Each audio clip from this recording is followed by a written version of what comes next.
Hello, good evening. I suppose we're on now, aren't we? I hope you're sat out in the garden with your feet up, having a well-deserved beer, maybe after a long day in the sun.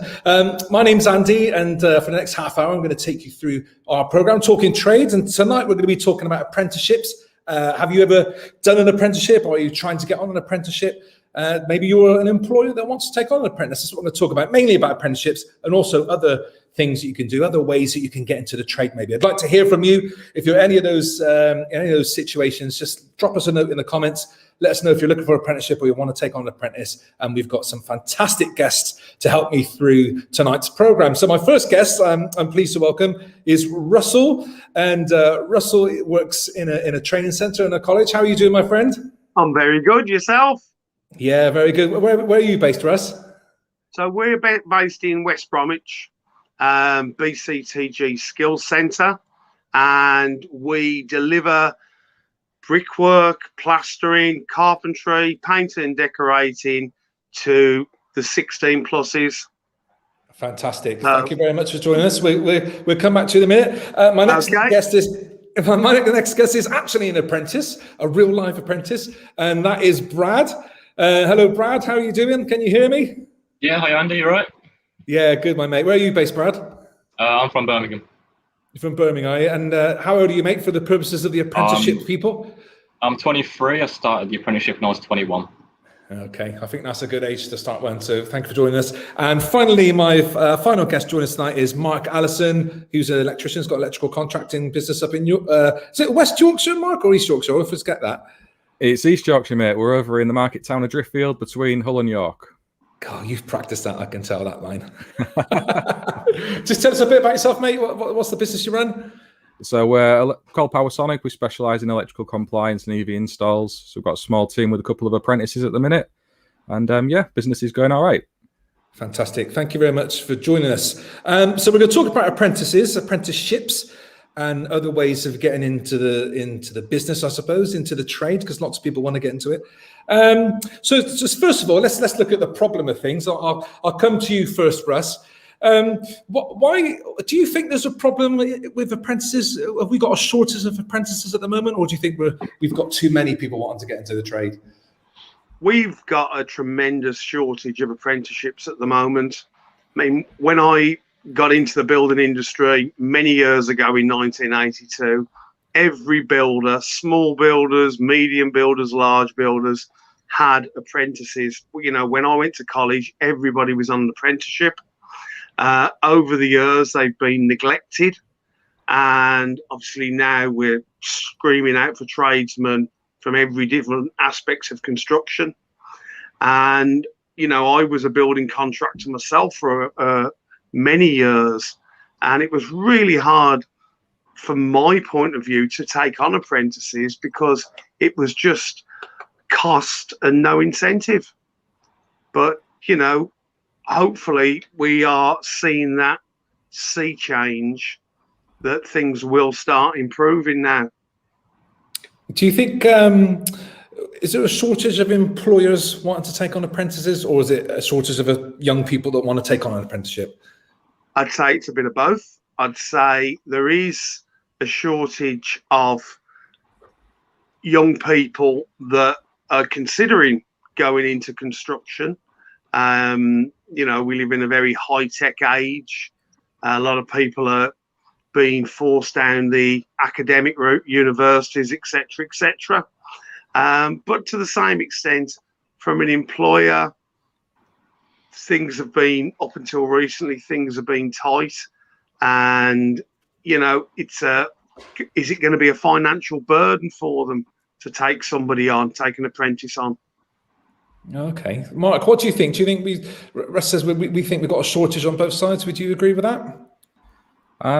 Maybe not so much with electricians, I don't think. That's certainly not what I've seen. There's a real group of keen young people within a community that I look after who are desperate to have work as electricians. But I think, as Russell said, there's been a historic neglect of apprenticeship places. Certainly within small employers, you would have always seen a local electrician who had an apprentice going back into the 80s and 90s, and that just doesn't seem to be so much of a thing anymore. So something I'm trying to encourage is for these smaller companies to really consider taking on an electrical apprentice or any apprentice within the construction trade. And again, it's speaking to young people as well, because the engagement in school environments tends to push them, as you said, more towards A-levels and university. So I think we have a responsibility as construction workers to show the benefits and the type of work that we do to encourage people into this kind of job role. Okay, brilliant. Well, we've got some comments already. Let's have a look at what our guys are saying out there. They'll come up on the screen there. Andrew, hello, Andrew. Thanks for typing in, mate. Always has been and always will be, learn it the right way, then teach yourself your own corner cutting. Oh, we wouldn't do anything like that, Andrew, sorry. They don't teach you things like that at college. I didn't say where Andrew was an apprentice there, so he looked a lot younger than I did anyway, so maybe he's still an apprentice. Our next comment is from Chris. Hello, Chris. Thanks, mate. The problem is that there's no loyalty. Yeah, I sort of agree with that. Apprentices set up on their own as soon as they come out of their time after you've taught them everything that you know. Yeah, I had an adult trainee that did that type of thing many years ago, and he actually ended up starting a carpentry business in the end, which was a strange thing. So he didn't end up being an opposition to me. And then our third comment coming in is from Ben. Hello, Ben. Trouble is that colleges can get very pen to paper when in fact they need more hands-on skills. That's very true. Thank you for that, Ben. Keep your comments coming in. Let us know if you're an apprentice or you're looking for an apprentice or any experience you've had. What about you, Brad? You're an apprentice. Was it easy to get an apprenticeship, or did you find it quite hard? No, I struggled for quite a while actually. About a year's worth of searching everywhere. I searched on all job sites. I rang up any NIC, EIC companies. Is it? Rang up all of them. Asked them. A lot of them was giving me the excuse of, I don't know if it sounds a bit funny, but they go, "Oh, Brexit's happening soon. We might not be able to afford it." That was one of the reasons. Funding as well, like Russ said, a lot of them couldn't get the funding. They said. So I searched all around Birmingham for about a year, and after I expanded my search, I managed to find it in a different city, but it's still getting the apprenticeship in, wasn't it? So yeah, that's brilliant. Well done, mate. So when you were at school, because Mark just mentioned then that and Russ commented on it that the schools mainly push you towards going to university and doing A-levels. Did you find that, or were you ever spoken to about apprenticeships? 100%. Yeah, 100%. I did quite all right in school, so I was doing A-levels, and the entire time from leaving school up to about 20, no one ever mentioned apprenticeship. It was always university is the correct choice, But I never wanted to do it. It was always I like the practical work more. So yeah, no one ever mentioned it. Did you know that when you were at school that you like practical work, or did you only realise that until you were in your sort of early 20s? Yeah, I don't know. To be fair, I was always good at just sciencey subjects, but the physics side, and I like doing the more hands-on stuff when it came to science. So I didn't put two and two together until someone said, "Try being a sparky," and I was like, "Oh yeah, give it a go." Good one, mate. Mark, we've spoken about that schools is causing one part of the problem. They're not telling the young uns about apprenticeships. What else do you think's causing this sort of shortage of apprentices? I almost think, I don't think it's that bad at the moment, but it's almost like there's a stigma towards people picking apprenticeships over a uni course. It's almost as if uni course is the only way to go, and apprenticeships are like, you're not as smart or something if you're doing an apprenticeship. Yeah. I don't think it's as bad now, but I feel like that's how it sort of is overall. Yeah. What do you reckon, Mark? What else is causing these problems? I mean, specific to our trade, Andy, one of the things I can think of is the short courses that kind of sprung up off the back of Part P. So people didn't want to really invest the time involved with a traditional apprenticeship.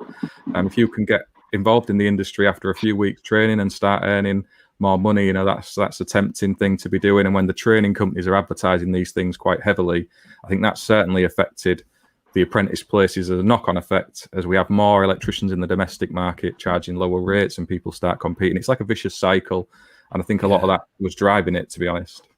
Yeah, we as fellow electricians, we get a little bit upset at the very short courses, don't we? Where people are going out there and learning how to be an electrician in 4 weeks and then going out wiring people's houses. But you, Russell, you teach short courses, not in electrics, I might add.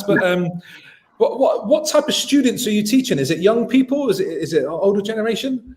It's across the board. It's 16 plus. So we have a lot of school leavers coming in. And their course is, we have a study program and the new course, which is a traineeship, new government-backed course. And the traineeship it's a very, very good course. It's the best one that's come along for a while, because it's a full 11-week course, which involves 3 days in the centre with us, and then 2 days actually going out with employers, initially as work experience, but we've very, very strongly vetted the people that are offering this work experience, because they are now looking to definitely take on people at the end of that, which would then lead us, along with the learner, into a full apprenticeship where they would do block release, as it was always traditionally done. So, you know, there has been a lot of companies in the past that have been just getting people through the doors. And like you say about the 4-week courses, get them through the doors, bums on seats, kick them out the other end. That's not what we're doing. We're actually taking someone from a school leaver, putting them through our program, work experience, get an apprenticeship, come back to us and get them through to level 3. So a traineeship, is that a government thing? Is that like a It's a precursor new government thing. Yeah, new government funded thing, the traineeship, which initially starts with an award in construction. So it's like a carousel course, and they also do the level 1 health and safety in construction. They get that certificate, which then enables them to go forward for the CSCS CITB test, which we also fund, and we also fund the card when they get it. So we are getting them site ready. Yeah, that's brilliant. We'll talk about more of that in a minute, how we can get onto those traineeships. That sounds very interesting. We've got some comments coming in. Keep your comments coming in, guys, if you're being affected by this stuff. Hey there, Andy. What trade do you think's good to get an apprenticeship in? I'm still at college 16. We'll go around and ask in a minute.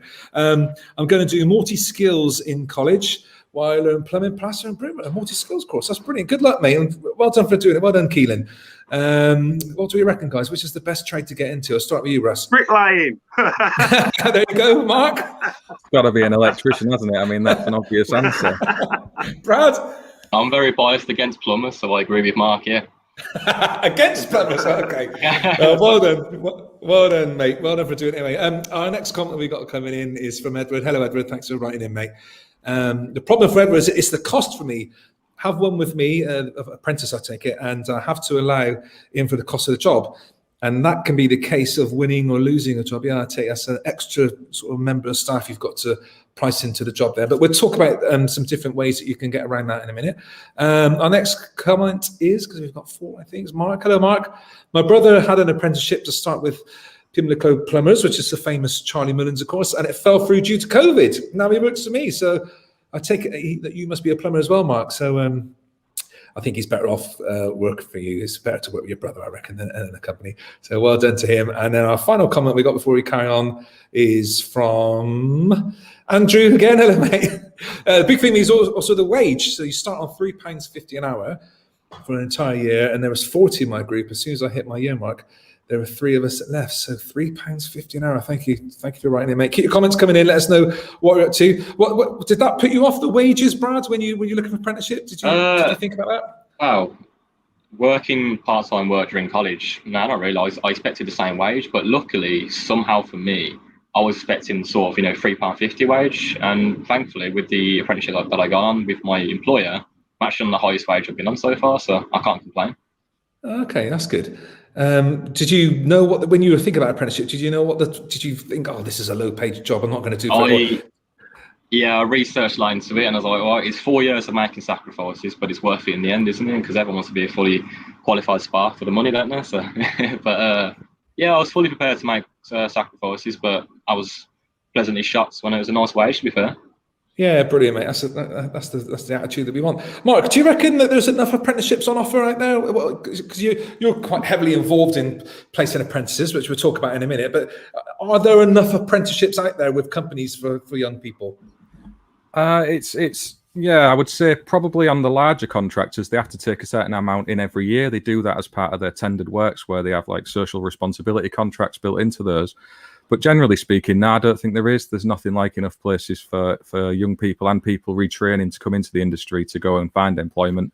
Brad's found that himself. I see it every day on the messages that come in to the little community I look after. So no, there definitely isn't.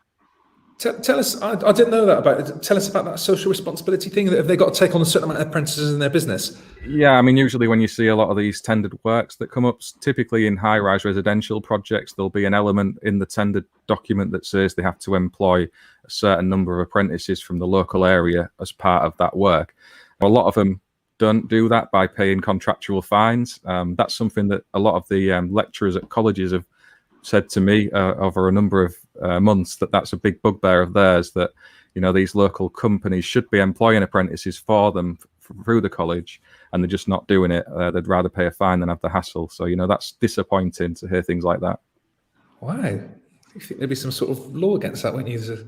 Otherwise, too many people would do that. Russ, you've been on sites. You've got a lot of experience under your belt. Why do you think that companies don't want to take? Why are they not wanting to take on apprentices? What's the problem there, do you think? Your insurance is always been a big thing. When I was a contractor, my insurance went through the roof. I mean, a lot of sites now don't let people on under the age of 18. The bigger sites actually have a ban that you've got to be 18 plus, and it's the once you got your public liabilities and your employer's insurance, it's very daunting. Yeah, but it's good to have an extra pair of hands and pass on your skills to people. It is very, very good, and I mean, that's the route I came through. My dad was a builder. I worked for my dad. It is, and it's and it develops confidence as well. It develops confidence in the young person. You see them, going into this new world, and it's a wonderful thing to see them how they bloom, and we all started with someone. Somebody took time to give us a go. Yeah. You always remember that. You always remember that chap, don't you? Brad, we were talking about being sort of pushed into the university route. Were you thinking of that at one point? Were you thinking you were going to go to university? Yeah, I wrote up my your what you call it, the letter to get in, all of that. I had some not some options, but I was looking around Nottingham, all this. And every time I kept doing it, I kept feeling dread, and I thought, I don't want to do it. It's not my career choice I want to do, but it's what I've been pushed into. It's what I've been encouraged to do. So when it came down to it, I sort of left it all. I worked around for a couple of years, and then someone like recommended try trade. Looked about, asked to be an electrician's mate, and I loved it. So, okay. But I was definitely pushed into the uni route. Yeah. Yeah, I've heard that a lot from a lot of people, that the schools don't talk about it. And I know as trades we don't get to go in and talk into schools. But I did a bit of research on universities. Now, of course, if you're thinking of going to university, that's the right thing for you too. But when I was at school, it was always like the really clever people that went to university to be doctors. But it just seemed that everybody's going to university now. And if you think that's right, I'm not going to put you off from going to university. But I just want you to compare it to an apprenticeship. Now, with an apprenticeship, you earn whilst you're learning. They say earn as you learn. So I know, and there's low wages like £3.50 or £4 an hour, whatever. But you wouldn't be earning that at university. You'd be sat there taking it. Cost £9,000 a year to go to university. And I did a bit of research now. It says that the average debt when you come out of university is £40,000. Well, I've spoken to 2 or 3 in the office today that are graduates, and they say that there are £60,000 to £70,000 in debt from university, which is quite scary, which you would take a life to pay off. So you didn't want to go down that route, Mark? No, I was quite happy to go and be a tradesman. I had it in the family with my grandfather. He was a tradesman, so it was always something I wanted to do. And you're dead right. The debt you end up with, it's quite a substantial figure. And I know the government kind of put off payment of that until you're earning a certain amount of money. But even so, the idea is you do pay it back. So like you say, getting paid to train and have a career with good job prospects, it's a great way to work into the world of normal adult life, I think, as a young person as well. Yeah, that's brilliant, mate. Yeah. Well, we've got some comments. Let's have some comments, see what people have been saying, where they're about. The Chefmeister. Andy, what courses does Russell offer at a centre, and where is it? Go, take it away, Russ. What do I offer at the centre? We offer the 16 to 19-year-old study programme. We offer the level 2 pre-employment for 19 pluses. So that's people that are currently unemployed. So that is paid for by the government. And as of we have these new traineeships. And the traineeships are what we were talking about, that leads in, it has work experience embedded into it from week 2. And, we are keen then to work with local building contractors who genuinely want to take people on. We also have a 3-day health and safety course where they can just do the health and safety course with us, and we put them through for the CSCS card. We do plastering, we do interior systems. It's very, very popular at the moment. Not the stud work. Systems. Yeah, metal studding, tracking, metal studding. It sounds like something a doctor would do, doesn't it? Not metal studding. I don't want that. Okay, so the studding work, the plastering, and is it bricklaying as well? Bricklaying, yeah. Painting and decorating. Any carpentry. Where are you based to? Where did you say you were based? We're based in West Brom. We're based in Calvin Way Industrial Estate. We have 2 centres. We have a centre in West Bromwich, and we have our main centre, which actually is up in Glossop, 12 miles from Manchester. So we've got the 2 centres. So we're what's the name of the centre, Russ? The name of the centre is the BCTG Skills Centre. Okay, just tap your phone. You've gone on your side there. Looking at the ceiling still. Just turn your phone around again. I think you might tap it. Yeah. I've got some more comments coming in there. Hi, Jordan. What do employers look for from these kids? Now, you're perfect to answer this question, Mark. What are employers looking for when they want to take on an apprentice? What do they want to see in them? We've had this discussion a few times on other platforms over with the guys on EGT, and generally the answer is more attitude than qualification. So you're looking for someone who's keen and motivated and showing an interest in coming into a trade rather than the qualifications they've got. So some of the things you can do to kind of stand out is have a decent CV and covering letter that you can pass over, present yourself in a smart way, and just try and be confident when you communicate, because ultimately they're just looking for someone who they think they can get along with and train those skills into, rather than somebody who's already qualified to do the role. When that's a good point about the CV. When someone who's 16 who hasn't probably not had a job or anything like that, what can they put on that CV to make them stand out? Yeah, I guess it's more the things they're interested in. So some of the hobbies and interests they have, certainly the qualifications they got from school, any things they might have been involved with away from the world of academia. So if they're involved with clubs or any charitable work, and things they might have done with family members. Usually that's what you find. People who are interested in trades might have a dad or a brother or a cousin or an uncle who's in the trades, and they've been off working with them on a weekend. So anything like that might be relevant to the role, get it in there on the CV and make sure you mention it. But the thing that stands out most, attitude, turning up on time for the interview, looking presentable, and not being on your bloody phone when you're for that interview.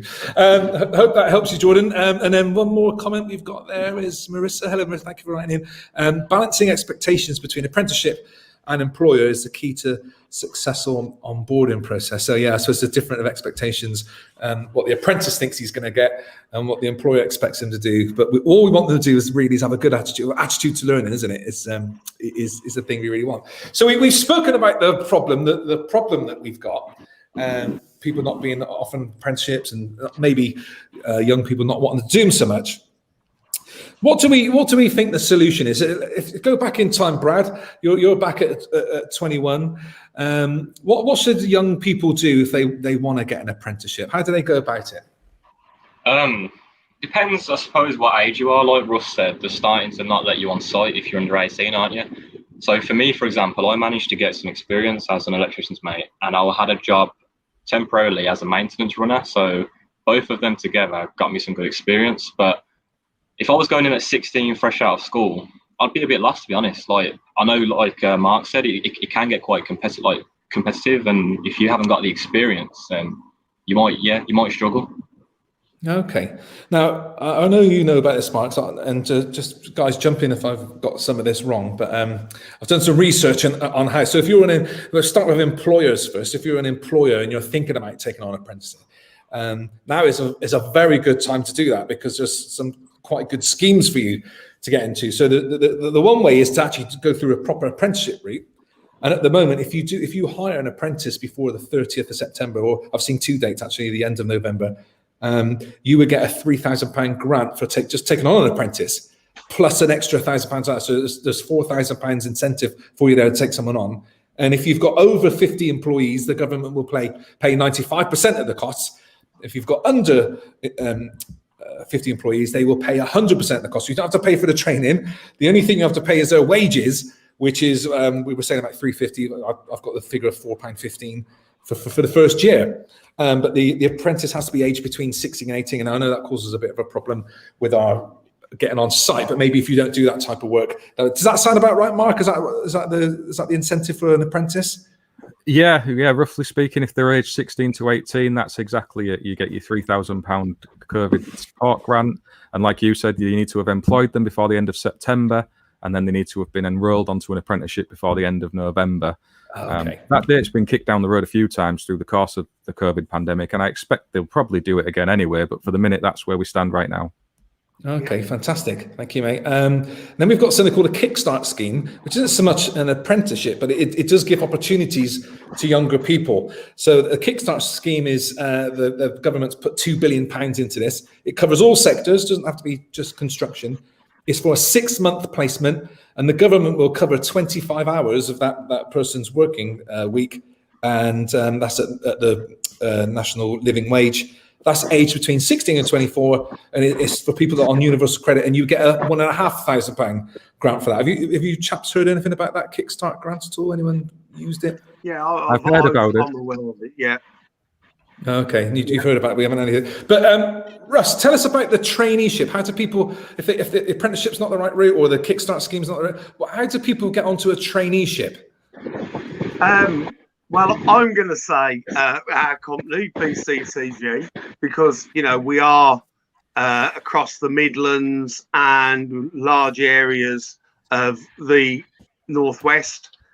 And it is literally applying to ourselves, and we will look through your criteria. We would like to have a personal portrait of the learner, rather than any qualifications. Obviously good to see, but really, exactly as Mark was saying earlier, what we're looking for is commitment. Why do you want to be in the construction industry? What do you expect from the construction industry? How far are you prepared to travel? Really find out that these people are going to be right for us, because ultimately we're putting our name on the block for people to actually say these are worth taking on, these are good people to take on. So to fund the traineeship, they come to a centre like you, and you would do all the placement side of things. Yeah. We have fantastic. open days every month, and we've got our Facebook page, we've got a Twitter feed, so that you can actually get the information from there and see what we've got coming up. Okay, fantastic. Well, we've looked at what employers can do if they want to take someone on. So let's have a look if there's any sort of young people watching and they want to get into an apprenticeship.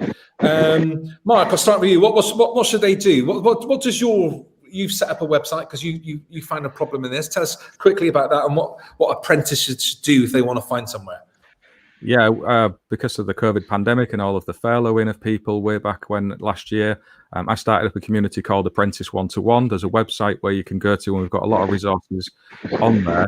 Also over on Instagram, Apprentice 1-to-1. But generally speaking, if you're struggling to find an employer, some of the key tips we give out to people is to go around your wholesale network, so local electrical wholesalers or plumbing wholesalers, whatever that may be. Take a CV into them, speak to the people behind the counter there. They often know the tradespeople who are looking for apprentices, who are busy with work. So that's a great thing you can do. Also, get involved on social media through Facebook and other platforms. Speak with as many of the local contractors as you can. Do what Brad did, and if you have to travel a bit further afield to get that placement and get on the course, consider that as well. So get driving is a key thing as well for young people. Get your driving test done as soon as you can. That's brilliant advice, mate. Brad, you're in front of a 16-year-old sat in front of you, and he's saying, "I don't know. I'm not sure I want to go to university. I don't know what I want to do." But what would be your advice to them? Well, to start with, it doesn't hurt to give it a go. But then also you got to look at, would you rather get into student debt or get paid to learn, basically? Give it a go, and if you don't like it, then there's always other options. I always say, I've got friends who are my age and older. They were worried. They're saying, I'm too old to get into it. They're bored of the job. And I just say to them, look, either way, in 4 years' time, you can either be still doing what you're doing, or you can be a fully qualified spark plumber. I've got guys on my course who are 30, 40, even older, some of them. It's never, you're never too old, never too young to get into it, are you? Yeah, I was actually 19, sort of same sort of age as you when I did my apprenticeship, and I'm glad I did it that little bit older because I was a bit more wiser and had a bit of a straight head on.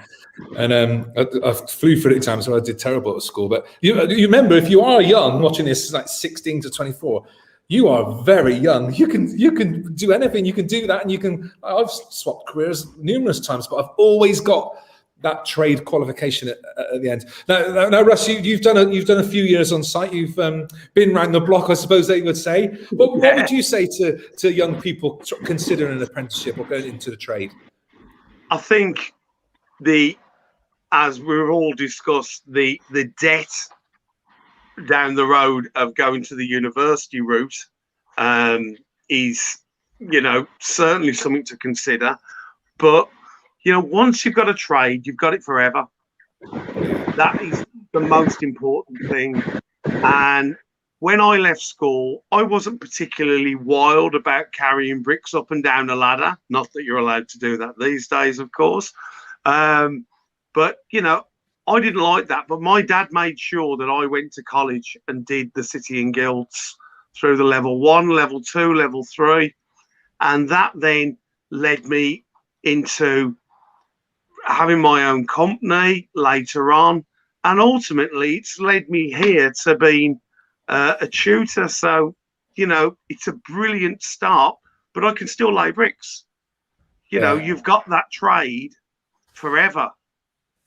That's exactly right. That's something my dad drummed into me when I was 16. He said, if you get that trade, and I've always managed to fall back on it. So if you are looking for an apprenticeship, you're an employer, you want to take on apprentices, have a look at these websites. So we found out these websites, some fantastic information on there for you. Hopefully this slide's going to cover a minute. So the first one, the most basic one, I suppose, is the government gov.uk/apply-apprenticeship. So on there, you can find apprenticeships you can at apprenticeships.gov.uk. So that's for people looking for apprenticeships, or that's also for employers. There's loads of information on there. And whatever you might think about the government, they do have lots of information on their websites to point you in the right direction. They make it quite simple, really. Another great website for that Kickstart thing that I was talking about, where you can get an employee for 25 hours a week, is gov.uk/Kickstart. And that will tell you everything you need to know about that scheme there. And a really brilliant website, it's not a government website, but they're aligned with the government in delivering it, is AmazingApprenticeships.com. So on there is loads of resources on there. It tells you how to find apprenticeships, and there's a search on all of them. They've got search bars where you can find apprenticeships near you. So that is somewhere to start. I would also, brilliant from Mark there, go around wholesalers, go into wholesalers, ask if they know the people. Write to companies, write to contractors. Don't email them because they get loads of emails. Write stuff, post things to them in the post box, and put something in the envelope like a little chocolate bar, so they take notice of it because they get loads of emails and we don't get much posts, so it's nice to get posts. And another brilliant thing Mark said about social media. You young uns love being on social media, so make videos of yourself, saying that you want an apprenticeship, you want to show you doing some work like that, and share it. Say, please share it so I can get an apprenticeship. That's a good little tip as well. So I think we've covered it all off there. Have a look into traineeships. I didn't know about that. I just want to show you guys some pictures that we've had sent in by apprentices or by people watching apprentices. And our first one is this is something I saw on LinkedIn yesterday, Mark, because you wrote on it. That's from Pete, and he's just taken on 4 apprentices. I absolutely love that picture because he's given them all a brand new drill there, and he's given them all a kit there. Absolutely brilliant. So that's brilliant. Well done, mate. There's still people out there giving apprenticeships. I want to show that photograph, but you can't start them too young. So there they are. There's someone with an on the tool. I'm not sure where they got that baby grow from, but. That you can't start them too young, see, so we've got them on the babies there. A bit of electrical work that the apprentice has sent in there. What do you reckon of that, Mark? That's not your work, is it, Brad? Just put the cable straight in onto the pins there. Apprentices using expanding foam. That's always a good outcome at the end of it. So I'm not sure how he's done that. It's exploded in his bag or something. So we'll have to get a new one there. And we've all done this one. And there's always the apprentices. That's like that thing makes you go crazy when that happens, isn't it? It's the apprentice's job. He's got to sit there now going through that and sifting through it.